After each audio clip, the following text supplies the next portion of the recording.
Basura, palamunin, pabigat. Habang nagpapakasasa ang mga nag-aangking pamilya sa nakaw na yaman, ang tunay na reyna ng mga Montenegro ay nakaluhod sa putikan.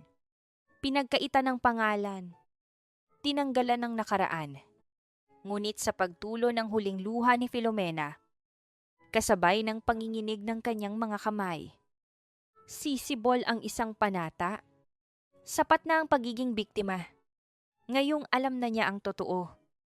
Paano niya sisingilin ang mga demonyong nagbihis anghel? Bukas ba ang puso niya para sa kapatawaran? Wala kang kwentang asawa. Isa kang pagkakamali na dapat burahin sa buhay ko. Umalis ka at wag mo nang ipapakita ang pagmumukha mo sa pamilyang ito.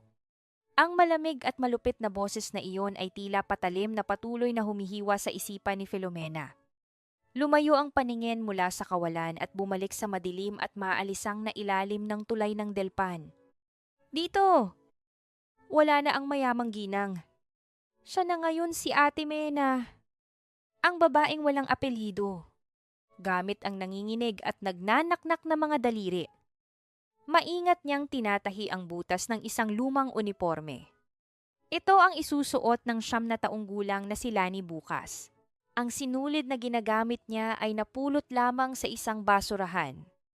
Ngunit ang bawat tusok ng karayom ay puno ng tahimik at wagas na pagmamahal para sa batang nagligtas sa kanya mula sa kamatayan. Dahil sa panghihina at mataas na lagnat. Nagkamali ng tansa ang kanyang kamay.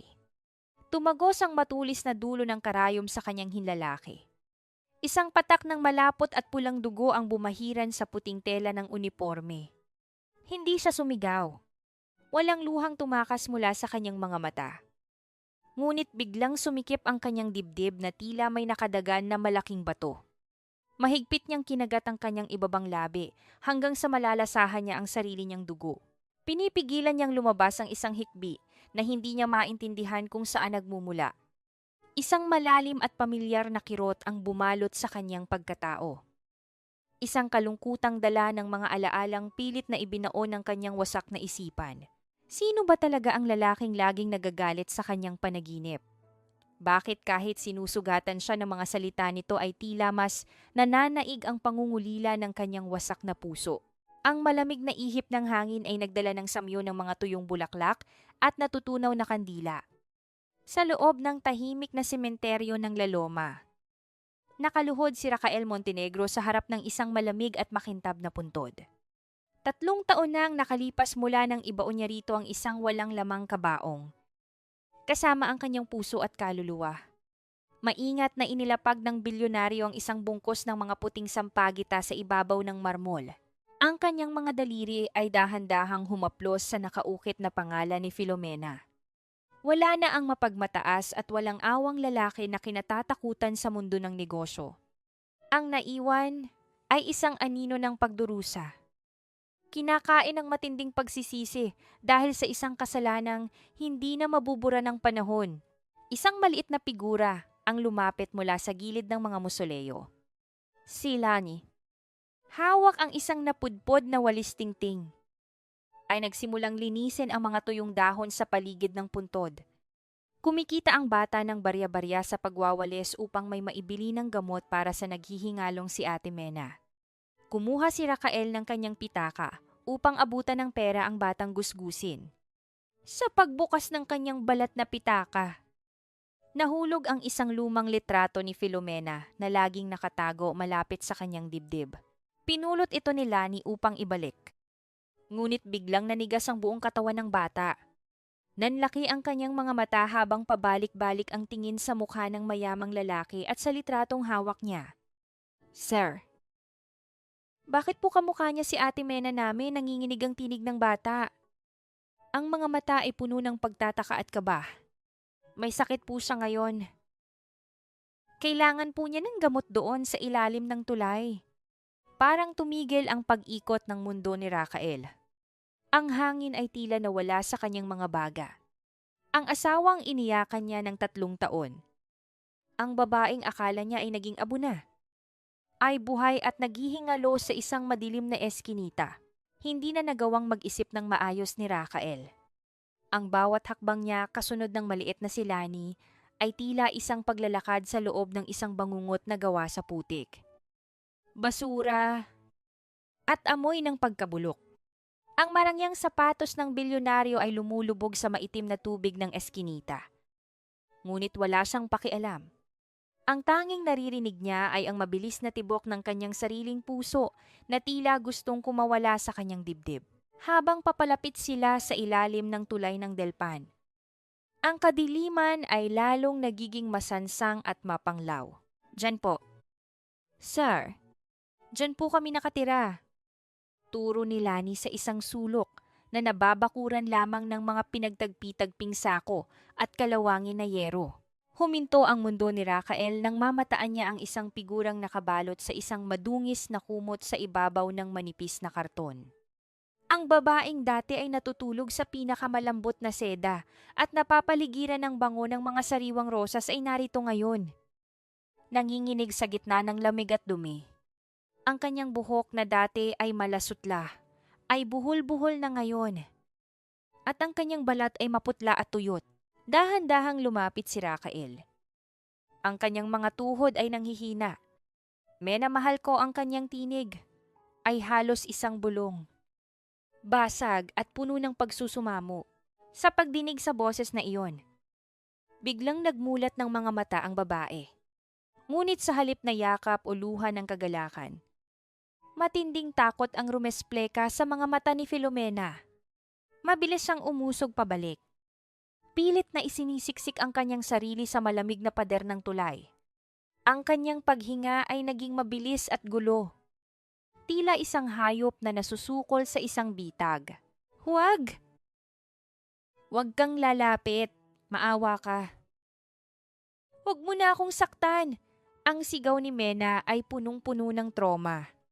Ang boses ni Rafael, na dati ay musika sa kanyang pandinig, ay tila naging mitsa ng isang madilim na alaala ang gabi kung kailan siya itinaboy.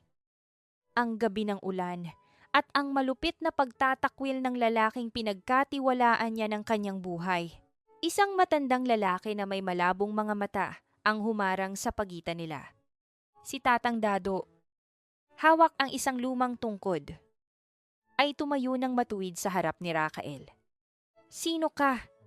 Kung balak mo lang saktan muli ang batang ito, mas mabuting umalis ka na bago ko patawagin ang mga kasama namin dito. Tatang, ako po ang asawa niya. Ako si Rafael.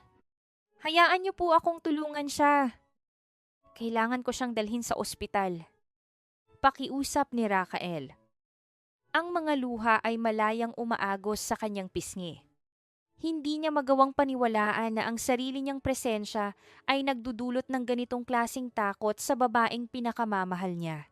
Ngunit tila walang naririnig si Mena. Nagsimula siyang sumigaw ng walang tunog. Ang kanyang mga kamay ay mahigpit na nakahawak sa kanyang sariling buhok habang pilit na tinatakpan ng kanyang mga tainga. Sa gitna ng kaguluhang ito, mabilis na lumapit si Lani at niyakap ng mahigpit ang nanginginig na si Mena. Inihilig ng bata ang kanyang ulo sa balikat ng babae. Bumubulong na mga salitang tanging sila lamang ang nakakaintindi. Ang eksenang ito ay tila isang malakas na sampal sa mukha ni Rafael, isang banyaga, at isang batang ulila ang nagbibigay ng kalinga sa kanyang asawa. Habang siya, na may lahat ng yaman sa mundo, ay ang siyang dahilan ng pagkasira ng isipan nito. Sa kaitaasan ng tulay, nakatayo ang isang lalaking nakasuot ng itim na jacket. Tahimik na nagmamasid sa bawat galaw ng bilyonaryo. Hawak nito ang isang cellphone at tila may iniuulat sa kabilang linya. Ang kanyang mga mata ay walang emosyon. Tila naghihintay lamang ng tamang pagkakataon upang tapusin ang sinimula nila 3 taon na ang nakalilipas.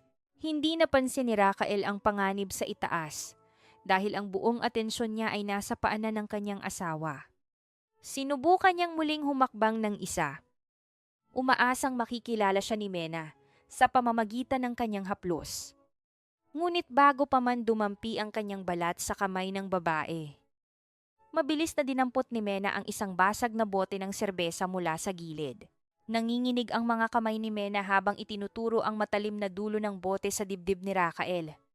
Ang kanyang mga mata, na dati ay puno ng tamis, ay nag-aapoy ngayon sa galit at pait. Huwag kang lalapit. Kilala ko ang mga matang iyan. Sinungaling ang mga matang iyan. Sabi mo mahal mo ko. Pero bakit mo ako itinapon sa dilim? Umalis ka. Umalis ka bago ko tuluyang wakasan ng sakit na ito. Dahan-dahang ibinaba ni Rafael ang kanyang mga kamay. Bawat daliri niya ay nanginginig.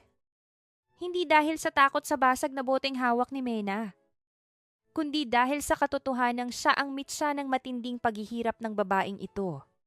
Napagtanto niya na sa bawat pagsungaw ng kanyang mukha, tila binubuksan niya ang isang malalim na sugat sa isipan ng kanyang asawa. Pinili niyang umatras. Isang hakbang na tila pagpunit sa sarili niyang puso. Kumuha siya ng isang makapal na balumbo ng pera mula sa kanyang bulsa at iniabot ito kay Tatang Dado. Ang kanyang boses ay naging malumanay. Pilit na itinatago ang hagulhol na namumuo sa kanyang lalamunan. Lolo, pasensya na po. Ako po ay isang social worker. Gusto ko lang pong makasiguro na may pambili kayo ng gamot at pagkain. Babalik po ako. Pero hindi para manakit. Pangako po iyan. Isang huling sulyap ang ipinukol ni Rafael kay Mena bago siya tuluyang tumalikod.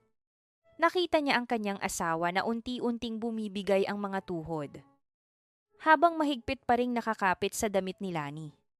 Ang imaheng iyon ang baon ni Rafael habang tinatahak niya ang daan pabalik sa mundo ng karangyaan, isang mundong tila naging isang malaking kulungan ng dusa. Pagpasok ni Rafael sa mansyong Montenegro, sinalubong siya ng amoy ng mamahaling pabango at ang nakakabinging katahimikan ng malaking bahay. Sa gitna ng sala, nakaupo si Doña Celestina, maringal sa kanyang suot na seda, habang katabi si Valerie, ang anak ng isang mayamang kasosyo sa negosyo. Ang ngiti ng matandang babae ay tila isang malambot na pilus. Ngunit alam ni Rafael na may nakatagong lason sa ilalim nito. Anak, saan ka ba nanggaling? Mukha kang galing sa isang maduming lugar. Wika ni Celestina habang maingat na inilalapag ang kanyang tasa ng tsaa. Narito si Valerie. Nagdala siya ng mga paborito mong prutas. Rafael, 3 taon na ang nakalipas. Ang dignidad ng pamilya Montenegro ay nangangailangan ng bagong liwanag. Hindi ka pwedeng manatiling nakakulong sa alaala ng isang babaeng. Alam naman nating naging pagkakamali mo. Kinuyom ni Rafael ang kanyang mga kamao sa ilalim ng lamesa. Dati, ang bawat salita ng kanyang ina-inahan ay tila batas sa kanya. Ngunit ngayon, sa bawat pagbigkas nito ng dignidad, tila nakikita ni Rafael ang mukha ni Mena na punong-puno ng putik at takot. Napansin niya ang isang bahagyang lamat sa maskara ng kabutihan ni Celestina, isang mabilis na pagkunot ng noo na tila hindi komportable sa katahimikan ng anak. Nang gabing iyon, sa loob ng kanyang madilim na silid, hindi natulog si Rafael. Kinuha niya ang isang lumang damit ni Mena mula sa loob ng aparador.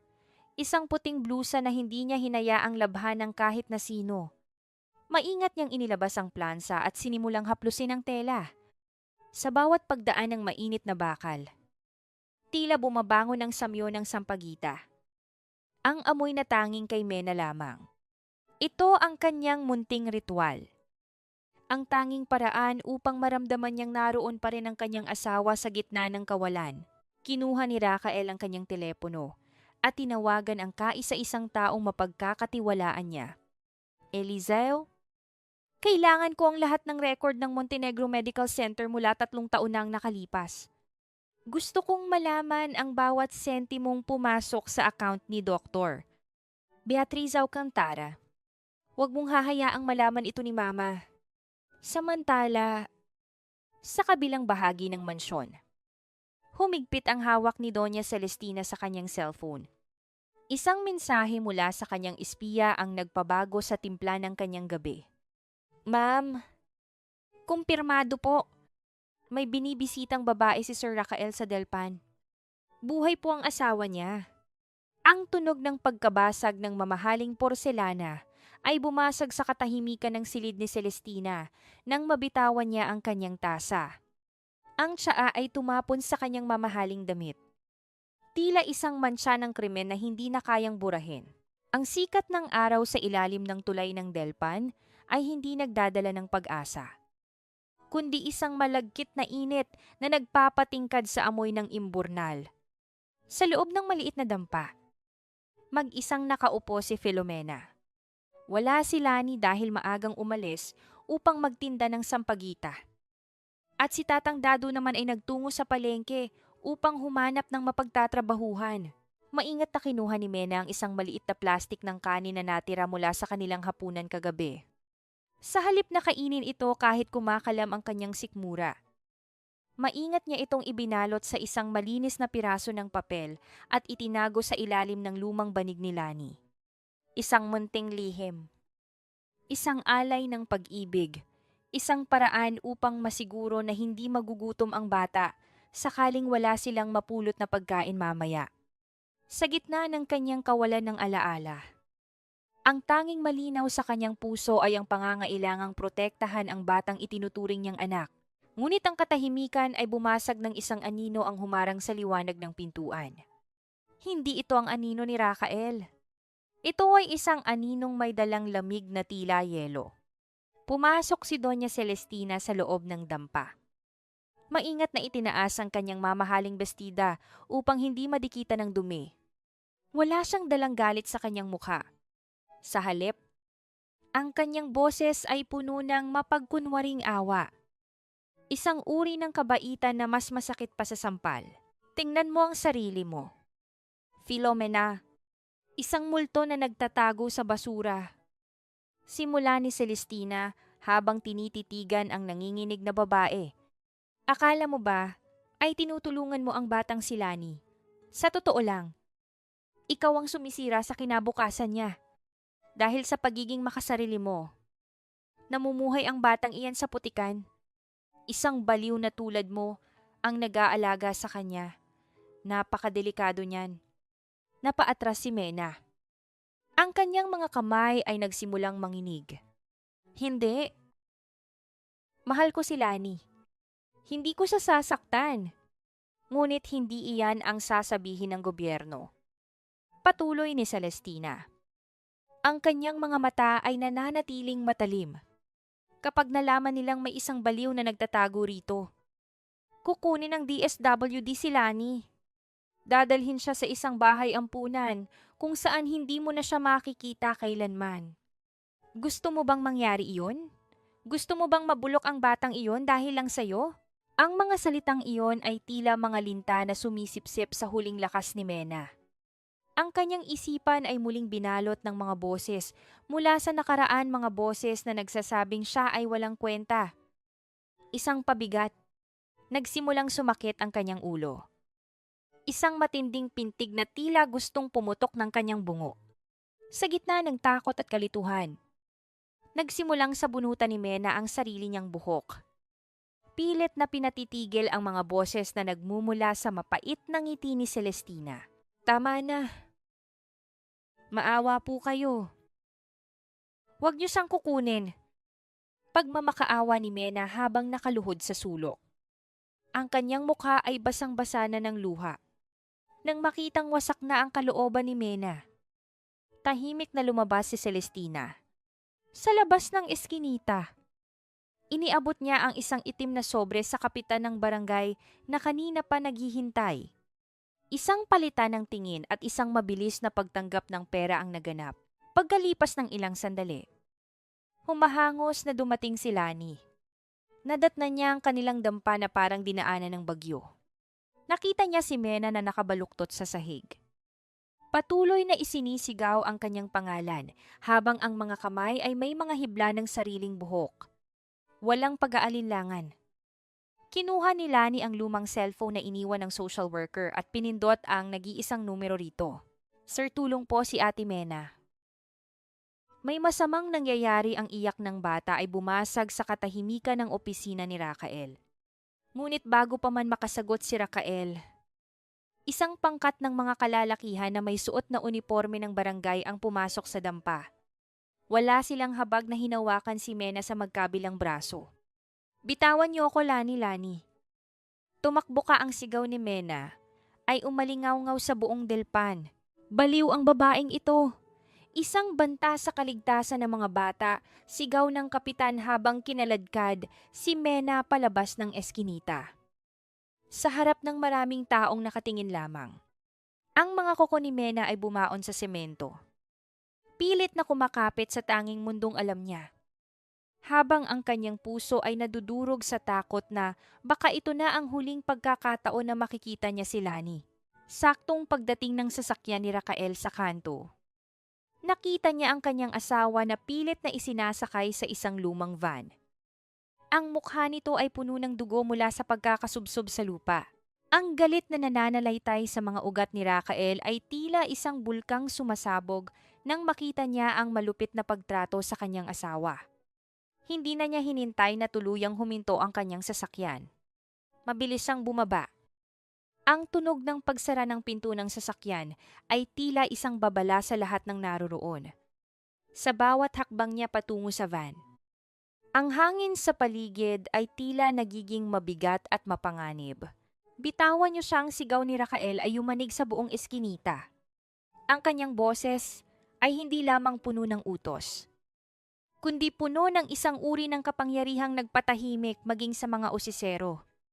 Ang kapitan ng barangay, na may hawak pa rin sa magulo at dugo ang buhok ni Filomena, ay sinubukang magmatigas. Sino ka ba?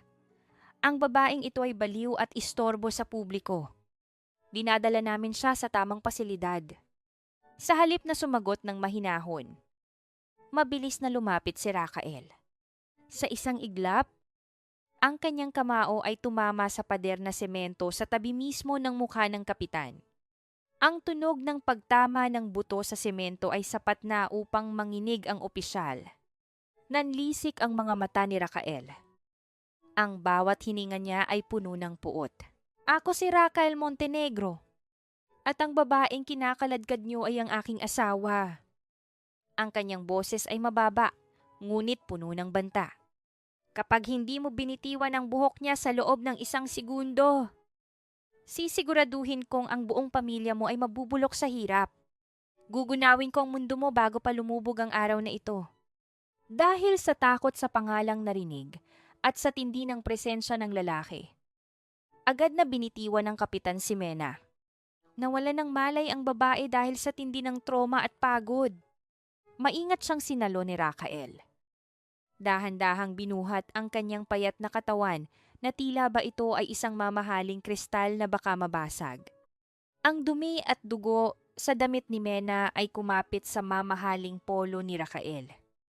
Ngunit wala siyang pakialam. Ang tanging mahalaga ay ang init ng hininga ng kanyang asawa sa kanyang leeg. "Lani, Tatang, sumama kayo sa akin. Hindi na kayo ligtas dito." Utos ni Raquel sa dalawang naiwan na nakatitig ng may gulat at takot. Mabilis silang umalis sa Delpan. Ipinatakbo ni Raquel ang sasakyan patungo sa kanyang lihim na safe house sa Batangas, isang rest house na nakaharap sa dagat.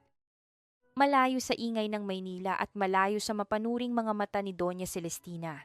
Pagdating doon, maingat na inihiga ni Raquel si Mena sa isang malambot at malinis na kama. Ang bango ng dagat at ang sariwang hangin ay pumasok sa silid. Isang malaking kaibahan sa amoy ng imburnal sa ilalim ng tulay. Kumuha si Raquel ng maligamgam na tubig at malinis na bimpo. Sa bawat dampi ng basang tela sa mga sugat at dumi sa mukha ni Mena, hindi mapigilan ni Raquel ang pagpatak ng kanyang sariling luha. Nang dahan-dahang magmulat ng mata si Mena, hindi na takot ang kanyang nakita.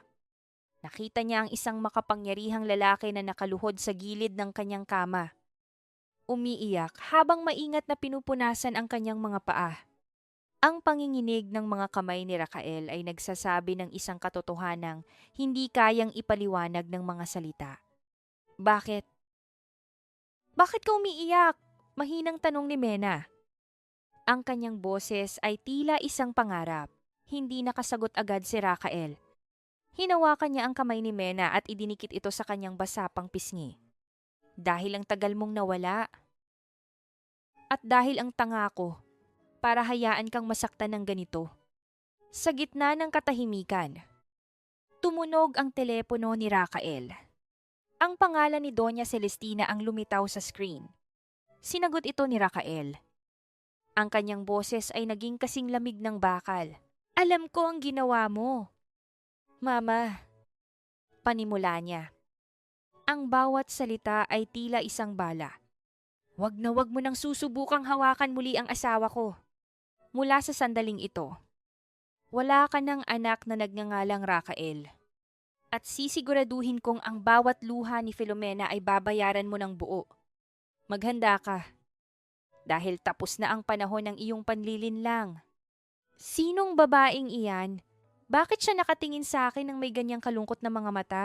Ang mahinang tanong na iyon ni Filomena ang bumati sa katahimikan ng umaga sa rest house sa Batangas. Nakatayo siya sa harap ng isang malaking salamin.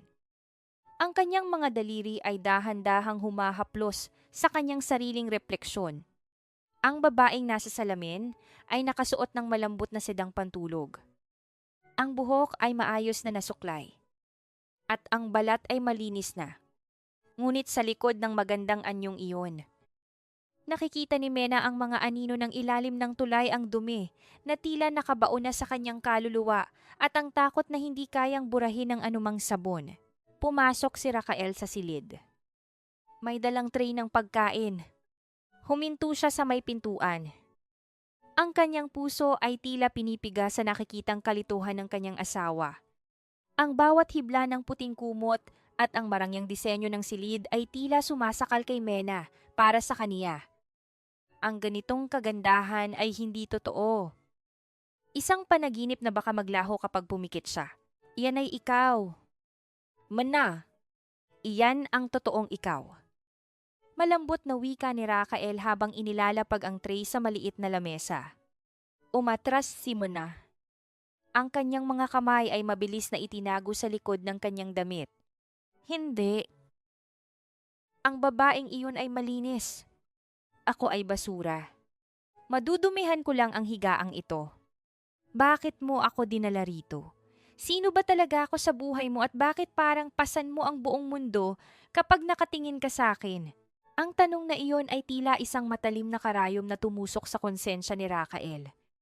Paano niya ipapaliwanag na siya ang dahilan kung bakit nakalimutan ng babaeng ito ang sarili niyang kagandahan? Lumapit siya ng bahagya. Sapat na upang maramdaman ni Mena ang kanyang presensya ngunit hindi sapat upang matakot ito. Ikaw ang buhay ko. Mena. At ang mga luhang nakikita mo sa mga mata ko. Iyan ay dahil sa bawat segundong hinayaan kitang mawala. Sagot ni Rafael. Ang boses ay pilit na pinatatatag. Kinuha ni Rafael ang isang piraso ng tinapay at iniabot ito kay Mena. Sa halip na kainin ito, isang nakasanayang kilos ang ginawa ni Mena na nagpadurog sa puso ni Rafael. Mabilis na kumuha si Mena ng isang tissue. Ibinalot ang tinapay at maingat itong itinago sa ilalim ng unan. Ang ugaling ito na nakuha niya mula sa gutom sa kalsada, ang pagtatabi ng pagkain dahil sa takot na wala ng darating bukas ay isang malupit na paalala ng 3 taon niyang paghihirap. Samantala, sa labas ng mansyon, makikita si Lani at Tatang Dado na namamasyal sa malawak na hardin. Sa unang pagkakataon, ang tsinelas ni Lani ay tumapak sa malambot na damo sa halip na sa putik. Ngunit ang kislap sa mga mata ng bata ay nababalot pa rin ng pag-aalala para kay Ate Mena. Sa kabilang panig ng lalawigan, sa loob ng isang madilim na opisina sa Maynila, mabilis na nag-uulat si Ate Eliseo kay Rafael sa pamamagitan ng video call. Sir, nahanap na namin ang bank trail. 3 taon na ang nakalipas. May 50 milyong piso na inilabas mula sa Montenegro Foundation. Ang pera ay dumaan sa isang shell company bago napunta sa account ni Dr. Beatriz Alcantara at sa isang offshore account na pinaghihinalaan natin kay Damian. Habang nakikinig si Raquel, isang malakas na katok sa pintuan ng safe house ang bumasag sa usapan. Hindi ito ang katok ng isang kaibigan. Ito ay mabilis, mapang-api, at puno ng autoridad. Nang buksan ni Raquel ang pinto, tumambad sa kanya si Damian, kasama ang dalawang lalaking nakauniporme ng pulis. May hawak silang isang dokumento na may opisyal na selyo. Raquel, masyado ka nang naging emosyonal. Simula ni Damian. Ang kanyang ngiti ay puno ng pagtatagumpay. May utos kami mula sa korte. Dahil sa kondisyon ng pag-iisip ni Filomena at sa iyong unstable na kalagayan. Ang custody ni Mena ay ibinibigay sa kanyang legal na guardian habang naghihintay ng psychiatric evaluation. At ayon sa mga dokumento ng pamilya, ang guardian na iyon ay walang iba kundi si Doña Celestina. Nanlamig ang buong katawan ni Raquel. Lumingon siya sa loob at nakita si Mena na nakatayo sa dulo ng hagdan. Nanginginig habang nakatingin sa mga pulis. Ang anino ni Celestina ay tila muling bumabalot sa kanila. Handang bawiin ng biktima na kapiraso pa lamang ang naililigtas. Ang puting papel na hawak ni Damian ay tila isang matalim na kutsilyo na dahan-dahang humihiwa sa katahimikan ng silid. Ang bawat salitang nakasulat doon ang mga legal na terminong ginamit upang gawing bilanggo ang kanyang asawa ay nagpadama kay Raquel ng isang uri ng puot na hindi pa niya naramdaman noon. Nanatiling nakatayo si Raquel sa gitna ng pintuan. Ang kanyang malapad na balikat ay nagsisilbing kuta laban sa mga taong gustong muling sirain ang kanyang mundo. Kuya, don't make this hard for everyone. Sumusunod lang kami sa batas. Vika ni Damian. Ang kanyang boses ay puno ng mapaglarong tono na tila nag-enjoy sa bawat segundo ng paghihirap ni Raquel. Doña Celestina is just worried. After all, she is still the matriarch. Hindi magandang tinitingnan na ang isang Montenegro ay itinatago sa isang liblib na lugar na parang isang kriminal. Hindi siya itinatago. Damian, inaalagaan siya rito. Malayo sa mga ahas na tulad niyo. Ang sagot ni Raquel.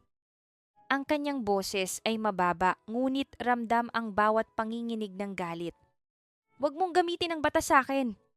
Alam nating pareho na ang papel na iyan ay nabayaran ng ginto. Sa loob ng silid. Dahan-dahang bumaba si Filomena sa hagdan. Ang bawat hakbang niya ay tila isang paglalakad sa ibabaw ng mga bubog. Nang makita niya ang mga uniforme ng pulis, ang kanyang mga mata ay nanlaki at ang kanyang paghinga ay naging gulo. Ang alaala ng pagkaladkad sa kanya sa delpan ay muling nagbalik ang sakit ng pagkakahawak sa kanyang braso at ang pakiramdam ng pagiging walang laban.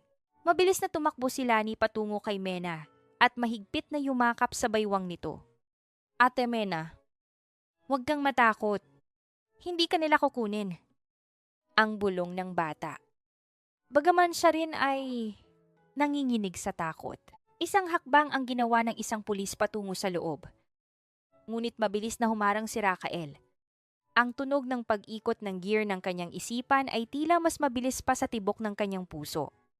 Alam niyang hindi niya pwedeng gamitan ng dahasang mga ito. Dahil iyon ang gagamiting armas ni Celestina upang tuluyan siyang ilayo kay Mena. Wait. Wika ni Raquel habang inilalabas ang kanyang sariling cellphone. Damian, bago niyo ituloy ito, baka gusto mong kausapin ang abogado ko. Ati, Eliseo is on the line. And he has something interesting to share with the precinct commander about the source of the funds used for this urgent court order. Nagbago ang timpla ng mukha ni Damian. Ang kanyang mapanuyang ngiti ay bahagyang kumupas. Ngunit bago pa man makasagot si Damian, isang bagay ang nangyari na hindi inaasahan ng lahat, si Filomena. Na kanina pa nakatitig kay Damian, ay biglang bumitaw sa yakap ni Lani. Dahan-dahan siyang lumapit sa pintuan. Ang kanyang mga mata ay nakapako sa mukha ni Damian. Isang imahe ang biglang sumungaw sa kanyang madilim na isipan, isang lalaking nakatayo sa tabi ng isang sasakyang nakabaligtad. Isang lalaking tinitingnan ng dugo ang babae sa loob ng sasakyan habang may hawak na lighter. Ikaw. Ang mahinang boses ni Mena ay tila galing sa ilalim ng lupa. Ang apoy! Ang amoy ng gasolina! Nandoon ka. Ang katahimikan ay naging kasing bigat ng tingga. Ang mga pulis ay nagkatinginan. Habang si Damian ay tila naging estatwa sa kanyang kinatatayuan. Ang panginginig ni Mena ay hindi na dahil sa takot, kundi dahil sa isang alaalang nagsisimulang sumabog na tila isang bulkan. Anong sinasabi mo? Baliw na babae ang bulyaw ni Damian. Ngunit halata ang panginginig sa kanyang tinig. Humarap si Mena kay Raquel. Ang kanyang mga mata ay puno ng luha at isang uri ng katinuan na ngayon lamang nakita ni Raquel. Raquel! Siya ang nandoon. Hindi aksidente ang lahat. Pinanood niya akong mamatay. Sinungaling. Isang baliw na babae ang nagpaparatang sa akin, Raquel. Huwag mong sabihing papaniwalaan mo ang mga delusyon ng isang taong nawala na sa katinuan. Ang bulyaw ni Damian ay umalingaw-ngaw sa buong sala. Ngunit sa bawat salitang lumalabas sa kanyang bibig, lalong naging matalas ang tingin ni Raquel. Ang panginginig ng boses ni Damian ay tila isang amoy ng takot na hindi kayang itago ng mamahaling pabango nito. Hindi gumalaw si Raquel. Nanatili siyang nakatayo bilang isang pader sa harap ni Filomena. Ang kanyang presensya ay tila isang malakas na bagyo na handang lumamon sa sinumang mangahas na lumapit. Ang bawat salitang lumalabas sa bibig mo ay lason. Damian, ang malamig na sagot ni Raquel. At ang lason na iyan, ang magiging katapusan mo. Hindi na kailangan ng korte para makita ko ang katotohanan sa mga mata mo. Ang takot na yan, iyan ang ebidensyang hinahanap ko. Lumingon si Raquel sa mga pulis. Ang kanyang mukha ay puno ng awtoridad na hindi mapapasubalian. Mga biniyayaan ng batas. Narinig niyong biktima. Ito ay hindi na lamang usapin ng custody. Ito ay usapin ng attempted murder. Kung itutuloy niyong pagkuha sa asawa ko sa gitna ng ganitong seryosong paratang, sisiguraduhin kong ang mga tsapa niyo ang unang mawawala bago pa man matapos ang araw na ito. Dahil sa bigat ng sitwasyon at sa banta ni Raquel, napilitang umatras ang mga pulis. Ang kaguluhan sa kanilang mga mata ay sapat na upang malaman ni Damian na natalo siya sa labanang ito. Sa isang huling mapanuyang tingin, mabilis na tumalikod si Damian at sumakay sa kanyang sasakyan. Ang tunog ng mabilis na pag-alis ng gulong sa graba ay tila isang hiyaw ng pagkatalo. Ngunit ang panalo ni Raquel ay panandalian lamang. Nang lumingon siya kay Filomena, nakita niyang ang kanyang asawa ay dahan-dahang bumubagsak. Ang bigat ng alaalang biglang bumalik ay tila isang baha na sumira sa marupok na kuta ng kanyang isipan. Maingat siyang binuhat ni Raquel at inihiga sa sofa. Habang si Lani ay mabilis na kumuha ng baso ng tubig. Ang maliliit na kamay ng bata ay nanginginig din sa takot. Mana. Mahal ko. Huminga ka ng malalim. Nandito ako. Hindi ka na nila masasaktan. Ang pagsusumamo ni Raquel habang hinahaplos ang malamig na noo ng asawa. Raquel. Ang apoy. Ang mahinang bulong ni Mena. Ang kanyang mga mata ay nakapikit ng mariin. Nakita ko ang mukha niya sa likod ng salamin ng kotse. Nakangiti siya habang dahan-dahang lumalayo. Bakit niya ginawa iyon? Bakit nila ako gustong mamatay? Ang bawat tanong ni Mena ay tila isang saksak sa puso ni Raquel. Ang katotohanan na ang sarili niyang kadugo ang nagplano ng lahat ng ito ay isang masakit na realidad na kailangan niyang harapin. Ngunit higit sa galit. Ang mas nanaig sa kanya ay ang pagnanais na pagalingin ang sugatang kaluluwa ng kanyang asawa. Samantala, sa mansyon ng mga Montenegro, balisang naglalakad si Doña Celestina sa kanyang malawak na beranda. Nang dumating si Damian na puno ng galit, nalaman niya ang nangyari. Ang kanyang mga kamay ay mahigpit na humawak sa rehas ng balkonahe hanggang sa mamuti ang kanyang mga kuko. Naaalala na niya. Mama! Sabi ko sa'yo dapat ay tinapos na natin ito noong una pa lang ang sigaw ni Damian. Isang malamig na ngiti ang sumungaw sa mga labi ni Celestina. Huwag kang padalos-dalos. Damian. Kung naaalala na niya, ibig sabihin ay mas madali nating mapapatunayan na siya ay schizophrenic. Ang mga biktima ng trauma ay madalas na nakakakita ng mga bagay na hindi totoo. Gagamitin natin ang sarili niyang alaala laban sa kanya. Kinuha ni Celestina ang kanyang telepono at tinawagan si Doktor. Beatriz Alcantara. Beatriz, ihanda mo ang mga medical records. Kailangan nating palabasin na ang mga alaalang ito ay bahagi ng kanyang pagkabaliw. At sa pagkakataong ito, sisiguraduhin nating hindi na siya makakalabas pa sa institusyong pagdadalhan natin sa kanya. Sa Batangas, habang mahimbing na natutulog si Mena dahil sa pagod. Nakatayo si Rafael sa may bintana. Nakatingin sa madilim na dagat. Sa kanyang kamay ay hawak niya ang isang lumang litrato ng kanilang kasal. Ang kanyang panata ay hindi na lamang tungkol sa pag-ibig, kundi tungkol sa katarungan. Ngunit hindi niya alam. Isang lihim na panauhin ang paparating sa safe house. Isang taong may dalang impormasyon na maaaring magpabago sa lahat o tuluyang sumira sa natitirang pag-asa ni Filomena. Ang gabi sa Batangas ay binalot ng isang mabigat na katahimikan. Maliban sa paulit-ulit na paghampas ng mga alon sa pampang na tila isang malungkot na oyayi. Sa loob ng safe house, ang bawat anino sa dingding ay tila may dalang banta. Nakaupo si Rafael sa tabi ng bintana. Ang kanyang mga mata ay pagod ngunit gising na gising. Binabantayan ang bawat paghinga ni Filomena na mahimbing na natutulog sa kabilang silid. Isang malakas na liwanag mula sa mga ilaw ng isang sasakyan ang biglang gumuhit sa madilim na kalsada patungo sa kanila. Agad na tumayo si Rafael. Ang kanyang kamay ay mabilis na humawak sa gilid ng lamesa. Ang kanyang katawan ay handa na sa anumang panganib. Ngunit sa halip na ang mga pulis o si Damian, isang maliit at lumang sasakyan ang huminto sa harap ng gate. Isang babaeng tila balisa at pabalik-balik ang tingin sa paligid ang bumaba. Ito ay si Nurse Gina, ang dating assistant ni Dr. Beatriz Alcantara. Ang kanyang mukha ay maputla. At ang kanyang mga kamay ay mahigpit na nakakapit sa isang makapal na brown envelope. Nang buksan ni Rafael ang pinto, halos matumba ang nurse sa takot. Sir Rafael. Patawarin niyo po ako. Hindi ko na po kayang mabuhay sa konsensya ko. Gabi-gabi ay nakikita ko ang mukha ni Ma'am Mena sa panaginip ko. Ang nanginginig na boses ng nurse ay puno ng pagsisisi. Pinapasok siya ni Rafael.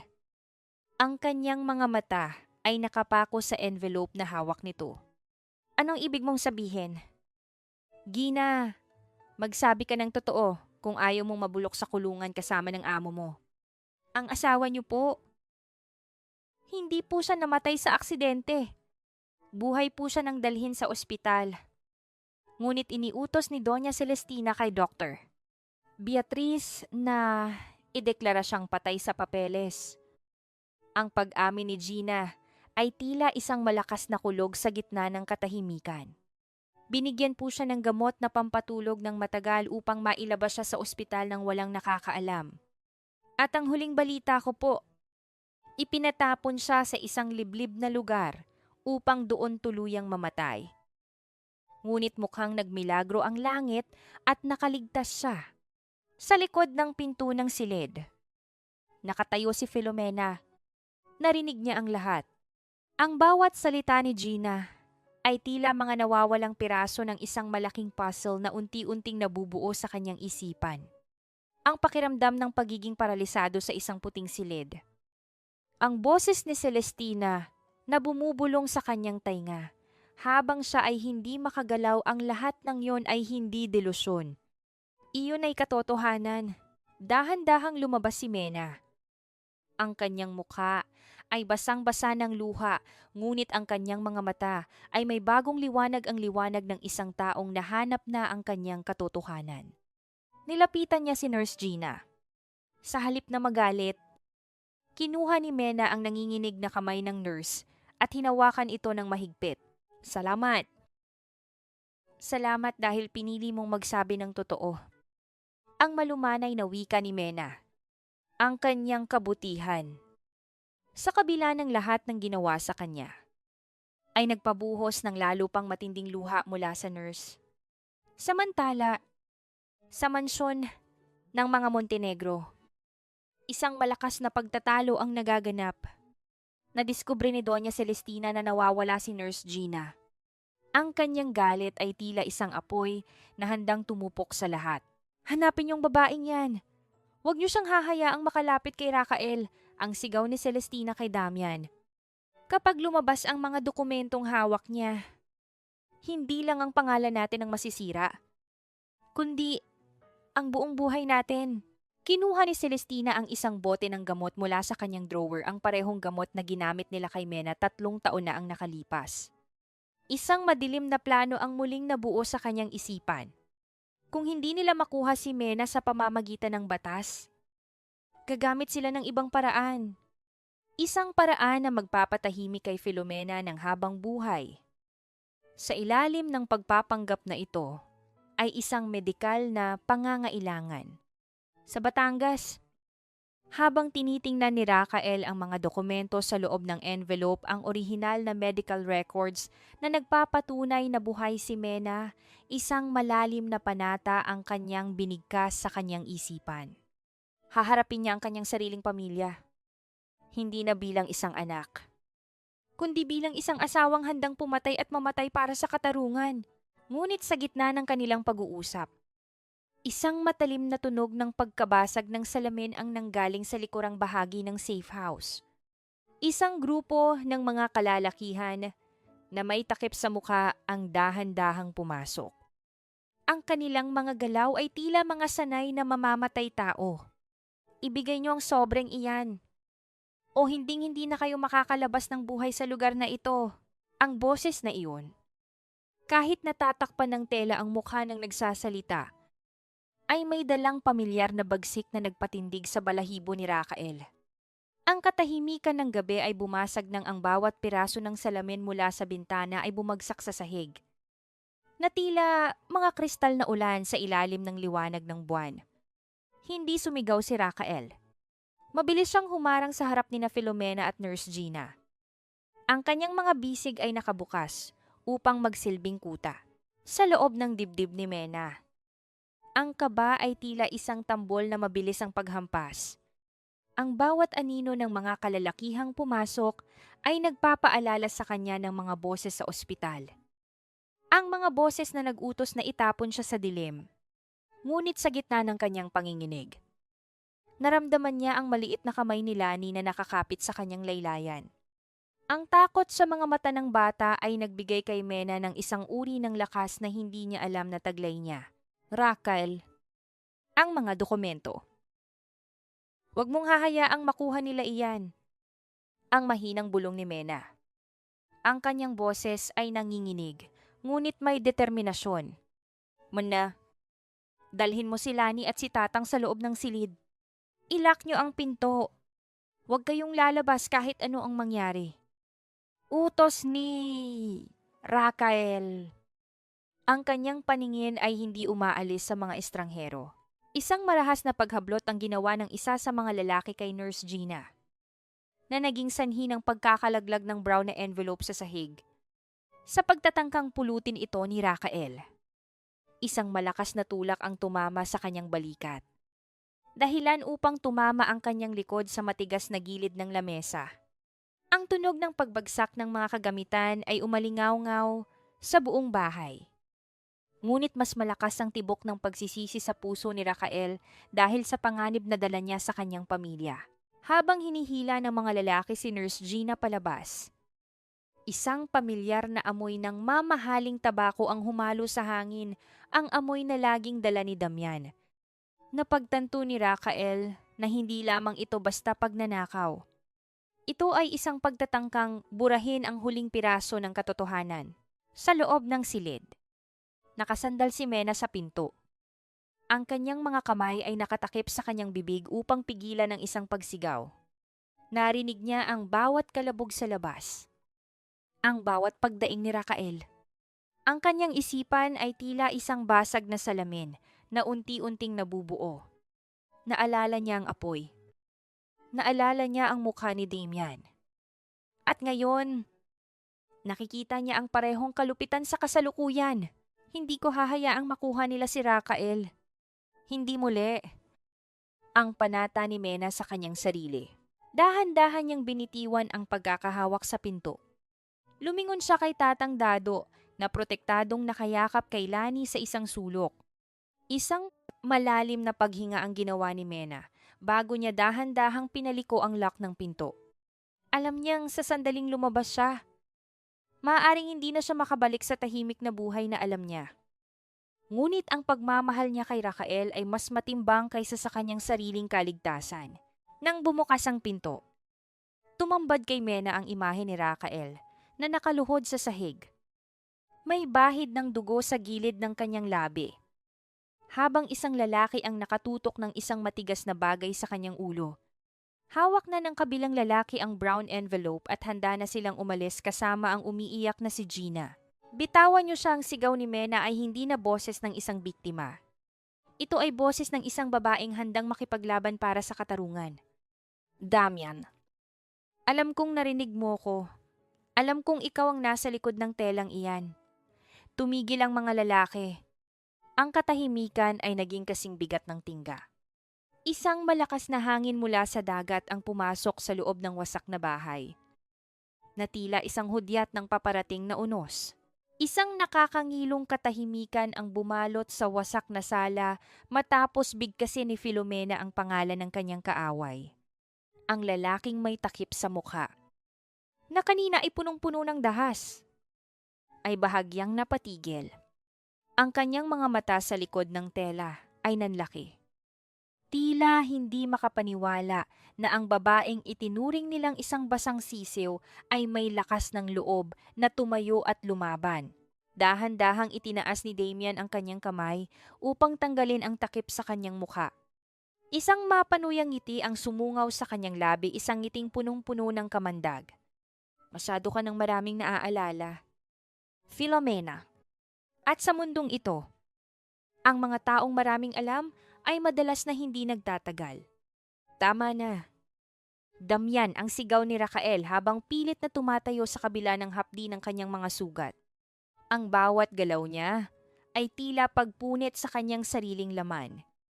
Ngunit ang nakikitang panganib sa harap ng kanyang asawa ay nagbibigay sa kanya ng lakas na higit pa sa normal na tao. Kunin mo na ang mga dokumento. Kunin mo na ang lahat. Huwag mo lang silang sasaktan. Masyado nang huli para sa negosasyon. Kuya! Ang sagot ni Damian habang mahigpit na hawak ang brown envelope. Ang mga dokumentong ito ay susunugin ko kasama ng lahat ng ebidensya ng inyong pag-iral. At si Nurse Gina siya ay magbabakasyon sa isang lugar na hinding-hindi nyo mahahanap. Isang marahas na paghila ang ginawa ng mga tauhan ni Damian kay Gina patungo sa pintuan. Ang iyak at pagsusumamo ng nurse ay tila isang matalim na kutsilyo sa pandinig ni Mena. Sa puntong iyon, naramdaman ni Mena ang isang matinding init na dumadaloy sa kanyang mga ugat. Hindi na ito ang takot ng isang pulubi sa ilalim ng tulay. Ito ay ang galit ng isang asawa at isang inang inalisan ng lahat. Biglang damba si Mena patungo kay Damian. Ang kanyang mga kuko ay bumaon sa braso ng lalaki sa pagtatangkang bawiin ang envelope. Ang tunog ng pagkunit ng papel at ang pagbagsak ng ilang piraso ng dokumento sa sahig ay naging hudyat ng isang kaguluhan. Isang malakas na tulak ang ginawa ni Damian, na naging sanhi ng paghampas ng likod ni Mena sa matigas na dingding. Mena, ang hiyaw ni Raquel ay puno ng pait at hinagpis. Pilit niyang inabot ang kamay ng asawa. Ngunit mabilis na humarang ang isa sa mga armadong lalaki at tinamaan siya sa sikmura. Dahilan upang muling mabuwal ang bilyonaryo sa sahig. Tara na, Bago pa dumating ang mga awtoridad ang utos ni Damian sa kanyang mga tauhan. Mabilis silang lumabas ng safe house.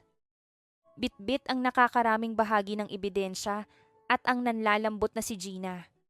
Ang tunog ng mabilis na pag-alis ng kanilang sasakyan ay unti-unting humina. Iniwan ng isang wasak na tahanan at ang mga pusong punong-puno ng sugat sa gitna ng nagkakalat na bubog at sirang kasangkapan. Dahan-dahang gumapang si Rafael patungo kay Mena. Ang bawat hininga niya ay may kasamang dugo. Ngunit ang tanging iniisip niya ay ang kalagayan ng kanyang asawa. Nang maabot niya ang kamay ni Mena, naramdaman niya ang panginginig nito hindi dahil sa takot, kundi dahil sa matinding pagsisisi. Patawad, Rafael. Nawala ang mga ebidensya. Wala na tayong laban. Ang bulong ni Mena. Ang mga luha ay patuloy na umaagos sa kanyang maruming mukha. Hinawakan ni Rafael ang mukha ni Mena. Ang kanyang mga daliri ay dahan-dahang pinunasan ang luha nito. Isang mapait na ngiti ang sumilay sa kanyang labi habang may ipinapakita siyang isang maliit na piraso ng papel na nakuha niya mula sa sahig sa gitna ng kaguluhan. Hindi nila nakuha ang lahat. Mahal ko, ang pirasong ito. Ito ang lagda ni Doktor. Beatrice, sa orihinal na death certificate mo. Sapat na ito upang buksan ang pintuan ng impyerno para sa kanila. Ngunit sa kabila ng munting tagumpay na ito, alam nilang mas malaking panganib ang naghihintay. Sa mansyon ng mga Montenegro, nakatanggap si Doña Celestina ng isang tawag.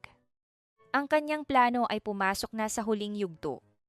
Isang malaking press conference ang inihanda niya para sa susunod na araw, isang pagkakataon upang ipahayag sa buong mundo na si Rafael Montenegro ay nabaliw na at kailangang tanggalan ng karapatan sa lahat ng ari-arian ng pamilya.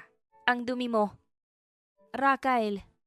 Ang dumi-dumi na ng pangalang Montenegro dahil sa pagkapit mo sa isang babaeng patay na dapat. Ang mga salitang iyon ni Doña Celestina ay tila lason na humahalo sa bawat patak ng ulan na humahampas sa bintana ng safe house kinabukasan. Habang dahan-dahang pinupunasan ni Rafael ang tuyong dugo sa kanyang siko. Hindi ang hapdi ng sugat ang iniisip niya, kundi ang kaligtasan ng kanyang asawa. Ang bawat hibla ng tela na ginagamit niya sa paglilinis ay puno ng panginginig ng galit at pag-aalala. Sa kabilang dako ng silid, nakaupo si Filomena sa sahig. Yakap-yakap ang kanyang mga tuhod. Ang kanyang paningin ay nakapako sa maliit na piraso ng papel na hawak ni Rafael, ang huling ebidensya na nag-uugnay kay Doktor Beatrice sa krimen. Ang katahimikan ni Mena ay hindi na ang katahimikan ng isang taong nawawala sa isip, kundi ang katahimikan ng isang sundalong naghahanda sa huling labanan. Ati, Eliseo, nahanap niyo na ba ang kuta ni Damian? Ang tanong ni Rafael sa telepono. Ang boses ay mababa ngunit puno ng awtoridad. Sir, mahirap silang hagilapin. Mukhang dinala nila si Nurse Gina sa isang private resort sa Laguna. Ngunit may mas malaking problema tayo. Sagot ni Eliso mula sa kabilang linya. Magpapatawag ng press conference si Doña Celestina bukas sa harap ng mga investors. Ipapakita niya ang mga peking psychiatric reports na nagpapatunay na hindi ka na fit mamuno sa kumpanya dahil sa obsession mo sa isang taong patay na. Isang mapait na ngiti ang sumilay sa mga labi ni Rafael. Lumingon siya kay Mena, na ngayon ay dahan-dahang tumatayo at lumalapit sa kanya. Ang mga mata ni Mena ay wala ng bakas ng takot, kundi isang determinasyon na tila nanggagaling sa kailaliman ng kanyang kaluluwa. Rafael, wag na nating hintayin na sila ang sumalakay sa atin. Ang malumanay ngunit matatag na wika ni Mena. Kung gusto nilang ipakita sa mundo ang katotohanan, ibigay natin sa kanila ang totoong mukha ng katarungan. Sasama ako sa iyo sa Maynila. Mana, masyadong delikado. Ang mga tao roon, ang mga kamera. Maari kang matrigger. Pag-aalala ni Rafael habang hinahawakan ang mga kamay ng asawa. Mas delikado ang manatiling nakatago habang ninanakaw nila ang buhay mo. Ang buhay natin. Sagot ni Mena. 3 taon akong nabuhay bilang isang anino sa ilalim ng tulay. Hindi ko nahahayaan na muli nila akong ibaon sa dilim. Samantala, sa mansyon ng mga Montenegro, balot ng karangyaan ang bawat sulok habang naghahanda si Doña Celestina para sa kanyang pinakamalaking pagtatanghal. Nakasuot siya ng itim na terno. Tila isang byuda na nagluluksa para sa kanyang nagkamaling anak. Ngunit ang kanyang mga mata ay nagniningning sa kagalakan ng tagumpay. Siguraduhin mong walang makakapasok na hindi imbitado. Damian, utos ni Celestina habang maingat na inaayos ang kanyang perlas sa leeg. Bukas, ang kumpanyang ito, ang lahat ng yaman, ay magiging sa atin na at ang babaeng iyan siya ay magiging isang malungkot na bahagi na lamang ng kasaysayan na pilit nating kalilimutan. Paano si Nurse Gina? Mama, tanong ni Damian. Ang mukha ay puno pa rin ng pasa mula sa kaguluhan kagabi. Hayaan mo siyang mabulok doon. Kapag natapos ng press conference, wala nang maniniwala sa kahit anong sabihin niya. Ang malamig na sagot ni Celestina. Kinabukasan, ang main hall ng Montenegro Grand Hotel ay punong-puno ng mga mamamahayag at malalaking negosyante. Ang bawat bulong ng mga tao ay tila isang dagundong sa gitna ng marangyang silid. Umakyat si Doña Celestina sa entablado. Ang kanyang mukha ay puno ng peking lungkot at dignidad. Mga kaibigan, narito ako ngayon upang ibahagi ang isang masakit na katotohanan tungkol sa aking anak na si Rafael. Panimula ni Celestina. Ang kanyang boses ay nanginginig sa kunwaring emosyon. Dahil sa matinding pangungulila sa kanyang yumaong asawa. Nawala na siya sa tamang katinuan. Ang mga aksyon niya nitong mga nakaraang araw ay nagpapatunay lamang na kailangan niya ng tulong medikal at hindi ng isang posisyon sa kumpanya. Ngunit bago pa man matapos ni Celestina ang kanyang pangungusap, ang malaking pinto sa likuran ng hall ay dahan-dahang bumukas. Ang tunog ng mga yabag sa makapal na karpet ay nagpatahimik sa buong paligid. Lahat ng mga kamera ay lumingon. Doon, nakatayo si Rafael Montenegro. Nakasuot ng isang matikas na itim na Amerikana. At sa kanyang tabi, dahan-dahang naglalakad, ay isang babaeng nakasuot ng puting bestida. Ang mukha ay puno ng kapayapaan at lakas. Sinasabi niyo po bang nawala ako sa katinuan? Mama, ang boses ni Rafael ay umalingaw-ngaw sa buong hall. Na tila isang hudyat ng paghuhukom. O, natatakot lang kayo na ang babaeng ipinapatay niyo ay narito na upang bawiin ang lahat. Ang bawat mamamahayag ay nagunahan sa pagkuha ng litrato. Ang mukha ni Doña Celestina ay biglang namutla. Ang kanyang perlas sa leeg ay tila naging isang matalim na bitag na sumasakal sa kanyang hininga. Hindi ka tao! Isang guni-guni ka lang na ipinadala ni Rafael para sirain ako. Isang impostora ang babaeng niya na nakuha niyo sa kung saang iskinita. Ang hiyaw ni Doña Celestina ay umalingaw-ngaw sa buong bulwagan. Bumasag sa katahimikan ng mga mamamahayag na kanina pa nakatulala. Ang kanyang mga kamay, na dati ay maingat na nakapatong sa podium, ay nanginginig na ngayon sa hindi maikubling takot. Ang bawat kislap ng mga kamera ay tila mga kidlat ng katotohanan na dahan-dahang tumutupok sa kanyang marangyang kasuotan. Ngunit sa kabila ng panginginig, sinubukan pa rin niyang gamitin ang huling alas ng kanyang panlilinlang ang pagmamanipula sa isipan ng mga tao. Dahan-dahang humakbang si Filomena patungo sa entablado. Ang bawat tunog ng kanyang sapatos sa makintab na sahig ay tila isang hatol ng kamatayan para sa mga Montenegro na nagtangka sa kanyang buhay. Hindi na siya ang madungis na babae sa ilalim ng tulay. Ang kanyang tindig ay puno ng dignidad. Ang kanyang mukha ay maliwanag. At ang kanyang mga mata ay diretsyong nakatingin sa babaeng itinuring niyang ina noon. Mama, hindi ako isang impostora. Ako ang babaeng pinabayaan niyo sa kalsada matapos niyong nakawin ng aking alaala. Ang boses ni Mena ay malumanay ngunit may talim na tila bakal. Ako ang asawa ni Rafael na idineklara niyong patay sa papeles para makuha ang yaman na hindi sa inyo. Wala kayong ebidensya. Ang mga sinasabi niyo ay bunga lamang ng pagkabaliw, ang sigaw ni Damian mula sa gilid. Ang kanyang mukha ay maputla at ang pawis ay dumadaloy mula sa kanyang noo sa kabila ng lamig ng aircon. Sa sandaling iyon, itinaas ni Rafael ang isang itim na folder. Ebidensya ba ang gusto niyo? Narito ang orihinal na death certificate ni Filomena na may lagda ni Dr. Beatriz Alcantara, ang lagdang nakuha namin bago nyo pa ito tuluyang masunog. At narito rin ang testimonya ni Nurse Gina. Nakasalukuyan ng nasa ilalim ng proteksyon ng mga autoridad matapos niyong tangkaing itago. Isang malakas na bulungan ang bumalot sa buong hall. Ang mga opisyal ng kumpanya at ang mga investors ay nagsimulang magkatinginan ng may pag-aalinlangan.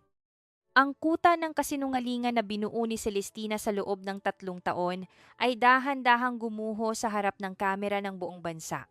Sa gitna ng kaguluhan, isang maliit na detalye ang nakita ng mga tao. Hinubad ni Mena ang kanyang mamahaling guwantes at ipinakita ang kanyang mga kamay. Ang mga palad niya ay may mga peklat at kalyo, mga marka ng 3 taong paglalaba at paghahalungkat sa basura para mabuhay. Ang mga markang ito, na dati ay ikinahiya niya, ang naging pinakamalakas na patotoo sa kanyang pagdurusa. Ang mga kalyong ito ang saksi sa kalupitan niyo. Wika ni Mena habang nakatingin sa mga mamamahayag. Hindi ako narito para sa pera. Narito ako para bawiin ang aking pagkatao na pilit niyong ibinaon sa ilalim ng tulay. Hindi na nakayanan ni Doña Celestina ang bigat ng katotohanan. Napakapit siya sa braso ni Damian. Ang kanyang paghinga ay naging gulo at ang kanyang paningin ay nagsimulang magdilim. Ngunit bago pa man siya tuluyang mabuwal, pumasok ang isang grupo ng mga pulis sa pangunguna ni Ati Eliseo, Doña Celestina Montenegro, Damian Montenegro. Kayo ay inaaresto sa mga kasong attempted murder, falsification of public document, at kidnapping. Ang anunsyo ng opisyal ay naging hudyat ng pagwawakas ng isang madilim na kabanata habang pinapaspasan ng posas ang mga kamay ni na Celestina at Damian sa gitna ng maraming tao. Lumingon si Rafael kay Mena. Kinuha niya ang kamay ng asawa at hinalikan ang mga kalyo sa palad nito. Isang pagpapakita ng pagsamba at pagsisisi na nagpaiyak sa maraming nakasaksi. Ngunit sa gitna ng tagumpay na ito, isang anino ang mabilis na kumilos. Si Damian. Sa huling pagkakataon ng kanyang desperasyon, ay biglang kumawala sa pagkakahawak ng pulis at may kinuha mula sa kanyang bulsa isang maliit na bote ng asido na inilaan niya para sa huling sandali. Kung hindi ako magtatagumpay, hinding-hindi mo rin matatamasa ang ganda ng mukhang iyan. Filomena ang hiyaw ni Damian habang mabilis na sumusugod patungo kay Mena. Sa isang iglap, ang bawat segundo ay tila naging isang mahabang oras ng pagdurusa. Ang bote ng asido sa kamay ni Damian ay tila isang sumisiklab na apoy na handang tumupok sa huling pag-asa ng katarungan. Sa gitna ng sigawan at gulat ng mga tao, mabilis na kumilos ang instinct ni Rafael. Hindi siya nag-isip. Hindi siya nag-atubili. Ang kanyang katawan ay naging isang buhay na kuta para kay Filomena, bago pa man tumama ang mapanganib na likido sa mukha ni Mena. Naramdaman niya ang matitigas at mainit na mga bisig ni Rafael na bumalot sa kanya. Ipinihit siya ng asawa. Inilayo sa daanan ng panganib. At sinalo ng likod ni Rafael ang bahagi ng asidong itinapon ni Damian. Ang likido ay tumilamsik sa sahig. Lumikha ng isang nakakasulasok na amoy ng kemikal na humalo sa bango ng mga bulaklak sa hall. Ang sigaw ng puot ni Damian ay agad na napalitan ng tunog ng mabibigat na yabag ng mga pulis na sumunggab sa kanya. Pinadapa siya sa sahig. Ang kanyang mukha ay pilit na idiniin sa carpet, habang ang bawat pagmumura niya ay tila naging malabong tunog na lamang sa gitna ng kaguluhan. Kasabay nito, si Doña Celestina ay dinala ring palabas. Ang kanyang mga mata ay nanatiling nakatitig sa kisame. Tila isang reynang nawalan ng kaharian at tuluyang nilamon ng sarili niyang kadiliman. Rakael, Rakael. Mahal ko ang hiyaw ni Mena habang pilit na sinusuri ang likod ng asawa. Ang kanyang mga kamay ay nanginginig. Ang bawat daliri niya ay puno ng takot na baka muli siyang mawalan. Maayos lang ako. Maayos lang ako. Mena. Ang mahinang tugon ni Rakael. Bagaman ang kanyang mukha ay namumutla sa sakit ng pasong natamo sa kanyang braso. Sa halip na indahin ang sariling sugat.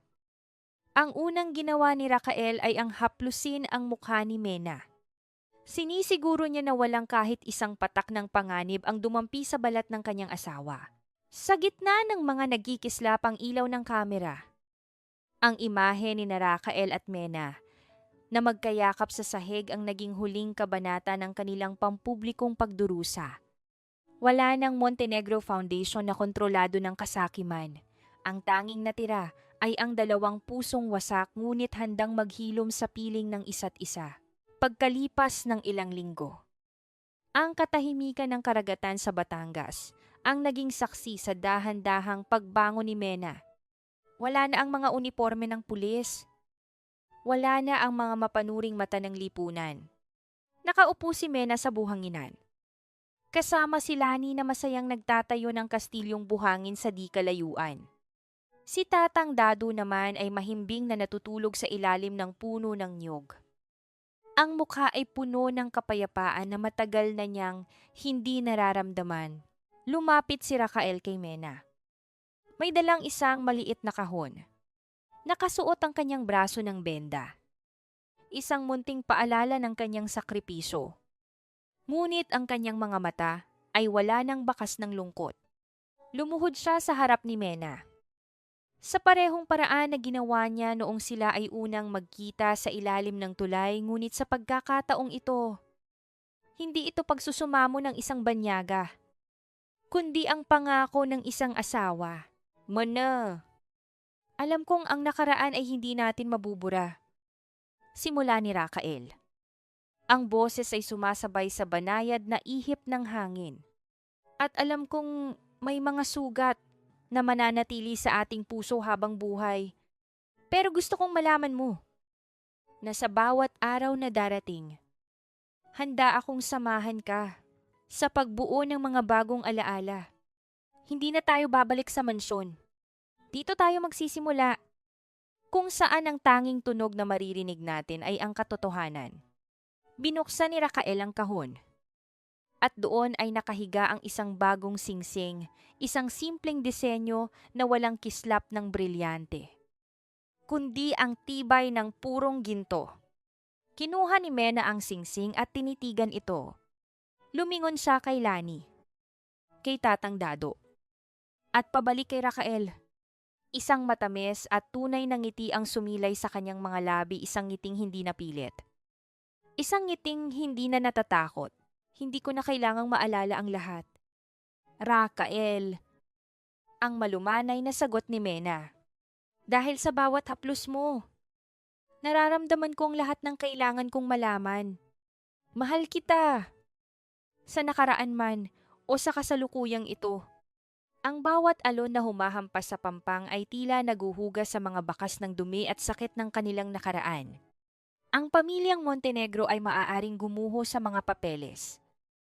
Ngunit sa maliit na bahay na ito sa tabing dagat, isang bagong pamilyang isinisilang, isang pamilyang binuo hindi ng dugo at yaman, kundi ng sakripisyo, katapatan, at wagas na pag-ibig. Isang taon na ang nakalipas mula nang ang pangalang Montenegro ay nyanig ng pinakamalaking iskandalo sa kasaysayan ng bansa.